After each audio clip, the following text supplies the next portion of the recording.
பாலாவை அவமானப்படுத்திய பிரபல நடிகர் என்ன விஷயம் தெரியுமா? சோசியல் மீடியாவை சமீப காலமா ஆக்குபைட் பண்ணிட்டாரு மக்கள் நாயகன் பாலா. காந்தி கண்ணாடி படம் ரிலீஸ் ஆகிறதுக்கு முன்னாடியே ஏழை எளிய மக்களுக்கு அவர் செய்யற உதவிகள் குறித்த வீடியோ இணையதளத்துல ட்ரெண்டிங்ல இருக்கும். உடனே பாலாவுக்கு இவ்வளவு பணம் ஏது, யார் அவருக்கு பணம் கொடுக்கறாங்க, யாரோட கருப்பு பணத்தை இவர் வெள்ளப்பணமா மாத்துறாருன்னு எக்கச்சக்கமான எதிர்மறை விமர்சனங்கள் எழுந்துச்சு. ஏன் இப்பவும் அந்த டாக் இருக்கதான் செய்யுது.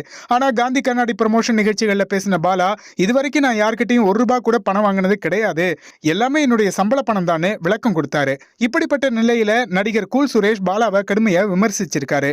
அவர் பேசும்போது, பாக்குறவங்களுக்கெல்லாம் கேபிஒய் பாலா உதவி செய்யறாரு, இலவச ஹாஸ்பிட்டல் கட்டுறாரு, அந்த அளவுக்கு பையனுக்கு எப்படி பணம் வந்துச்சு, எங்கிருந்து வந்துச்சு, அவன் ஒன்னும் ராஜ பரம்பரையோ இல்ல ஜமீன் வீட்டு வாரிசோ கிடையாது, விசாரணை செஞ்சு கண்டுபிடிக்கணும்னு பேசியிருக்காரு கூல் சுரேஷ்.